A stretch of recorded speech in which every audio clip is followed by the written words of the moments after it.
Tegin siis nädal aega rasket tööd, otsides inimesi, kellele võiks pakkuda huvi osaleda meie äriprojektis. No lõpuks leidsin siis ühe inimese.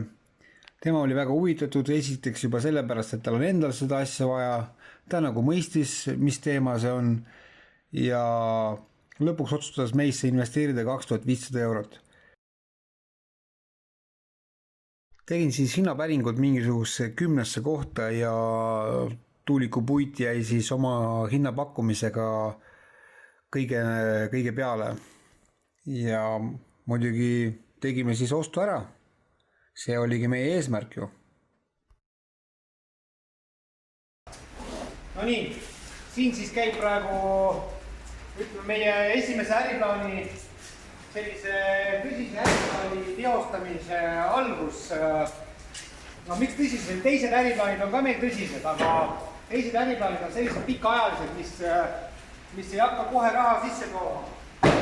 Et siin see äri on arvestatud niimoodi, et ta ikkagi, et kui homme saan soojaku valmis, siis ülehomme ma müün ta juba maha, eks, et selline kiire raha on ju, aga arvestades seda, et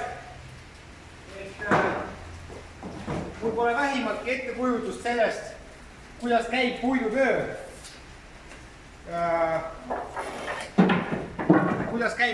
Vähimatki ettekujutust ei ole. Pole kunagi puidutööd teinud. Aga mul on kujutus sellest, mida ma tahan, et ta valmis, kuidas ta valmis, mis ta valmis saadud ennast ette kujutaks.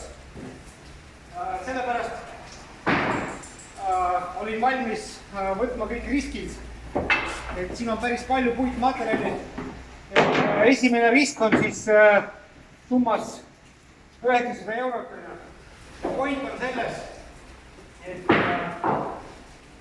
see pole minu enda raha, see on investori raha. Investor andis meile 2500 eurot kõige selle teostamiseks. Ja loomulikult investori rahaga tuleb ümber käia väga vastutustundlikult. Ükski sent ei tohi olla põhjendamatult raisatud. Kuna see mis tahes, no esiteks kasvatab sinu enda moraali selles, et sa oled nagu vastutustundlik isik, eks. Et mina võin öelda julgelt, et esimesse meie investeeriti 7000 eurot plus 2500 eurot plus 1000 eurot. Ma pole mitte ühtegi senti sellest rahast kulutanud. Sellest ühtegi sentisest rahast kulutanud niimoodi, et mul oleks häbi öelda, et kuuled, et näed, et mul rahaga oleks natukene mitu. Ja loomulikult vaata, see tähendab seda, et kui sa järgmine kord juba mingisuguse teise inimese juurde lähed raha küsima, investeeringud küsima, siis sul endal sisemine moraal, sa oled ise nagu enda sees kindel, et sa ei ole ülelaskja. Ja uskuge mind, siis kõik õnnestub. Ja mis puudutab uuesti mis puudutab jälle seda soojakut, eks. Näete, puitmaterjal on. Ma ei oma ettekujutust, kuidas see hakkab välja nägema. Ausalt, vähimatki ei oma ettekujutust. Selles suhtes nagu, ja mul on mingisugused joonised, nagu see prototüübi joonised on nagu olemas, eks. Aga need on nii toored. Et kõik ülejäänud, mis sinna kõik juurde kuulub, oleme jooniste väliselt juurde mõelnud. Aga siin, selle kõige juures on veel väga tähtis asi, et sa ise ka usud, mida sa teed. Et sa tõest usud nagu. Sellepärast, et ega ma ei ole ju meeskonnas üksinda, eks. Mul on meeskonnas veel inimesi. Mul on ju nende ees ka iseenesest oleks nagu häbi, kui nad teaksid, et oled, et investor usaldas sulle raha aina ja sa oled taset ja sa oled kuidagi siuke värvides, et sa lased üle, kes suga enam tegemist tahab teha, vähemalt see meeskond, küll mitte. Aga proovi sa leida meeskond, kes stardist sinu jaoks teeb tasuta tööd. Ja kujuta ette, kui sa oled ülelaske vend, siis mis usku neil sinusse on, et sa neid üle lase. Aga nüüd vaadake, ma olen selle meeskonnaga koos üle aasta. Muidugi, nüüd me oleme juba kõik palga peal, aga nemad on vähemalt käitumisest kindlad, et ma ei lase kedagi üle. Selles ütles, et ma ei nagu sellest videost nagu ma ei ootanud mingisugust kiitust minu käitumise kohta, aga ma tahan selle käitumisega anda teile nagu õpetust, kes seda videoblogi vaatab. Ärge kunagi alustage äri mõttega, et tahate kedagi üle lasta. See on tähtis. See, kui läheb midagi väga nihu, mis te arvate, et mul või nendes programmide loomises on kõik läinud korralikult. Ei ole muidugi. Palju asju jumala nihust läinud. Aga see ei vabanda mind välja, et ma peaksin nüüd kuule investorile ütlema, kuule, oi, sorry, et mees, mul oleks midagi persse, et nüüd raha ei saa. Jaa, meil oli kokkulepe oli küll niimoodi, et kui midagi perse läheb, või siis midagi nihu läheb, et siis raha tagasi ei saa. Aga ega see ei vähenda minu vastutust. Nii et praegu ma näitan teile seda esimese materjali soetamist siin. USB-plaadid tulevad veel muidugi siia juurde. Ma panen praegu lihtsalt siia latsu kätt ära. Ma panen siia latsu need asjad ära. Kuidas see laoruumiga on ka täpselt niimoodi, et need inimesed, kes mulle praegu seda siin ruumi annavad kuuks ajaks, mul ju raha neile anda ei ole, aga kuna ma varasemalt olen käitunud nendega hästi, selles suhtes pole kedagi üle lastud, käitunud viisakalt ja austavalt, siis nad ei ole mul sõbrad, aga kunagi ma töötasin nendega koos ja head suhted jäid, eks. Ja nüüd ma kasutan need head suhted oma business üles ehitamiseks.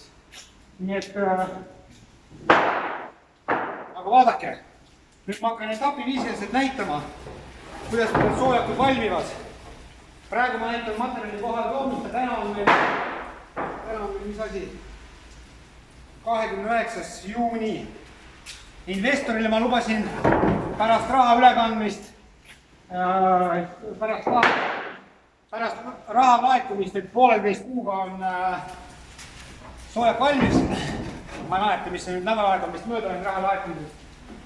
Ega aeg sul peal on ja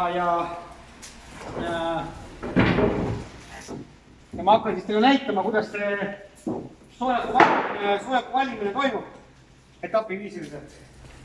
Et nüüd see viimane laud siit, nüüd me läheme veel USB-plaatide järgi.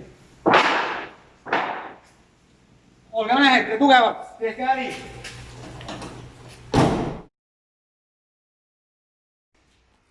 No nii, nüüd näete teine osa materjali, mis me ära teime. Siin tulevad USB-plaadid, 25 tükki. Paneme siia praegu.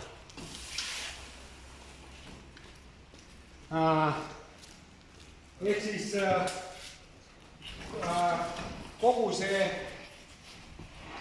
see soojak on täis puidust. Mõningased metallne kinnistused on spetsiaalselt, mis me läbi mõtlesime. Eks. Aga selles suhtes me teeme seda kõike nagu esimest korda. Üldse nagu esimest korda, mitte ainult seda soojakut. Aga täpselt nagu selle meie programmidega, see signalateam.com, tegime ka esimest korda. Muidugi esimene programm läks täiesti võssa. Ehk siis programmeerija tuli, kes nagu nägi, mida me tegelikult tahame, siis selle esimese programmi ta lihtsalt vajutas delete ja kustutas ära. Nüüd me selles suhtes saime paar õppetundi. No muidugi me ei taha, et selle soojakuga juhtuks sama asi. Et läheks delete ja siis soojak läheb lihtsalt jaanituleks, eks. Et see esimene peab juba ikkagi ta on nagu ikkagi mõeldud, et oleks nagu müügikõlblik. Et isegi kui see vahe ennast ära ei tasunud, siis ta on vähemalt nagu müügikõlblik. Et see on tähtis. Seniks aga järgmise etapini. Homme teeme kontoris kõik neljakesi mingisugused nii-öelda siis mitte täiendused, aga mõtleme veel kord nagu läbi kõik asjad põhjalikult.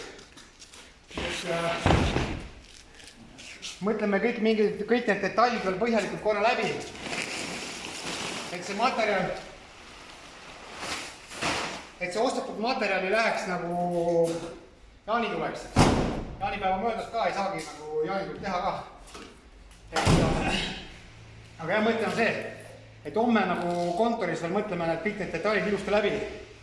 Et me saame aru, et see on prototüüp, katse-eksitusmeetod, aga vahet ei ole, et kõik me teame, mis me teeme ja siis homseni kontoris. Head aega!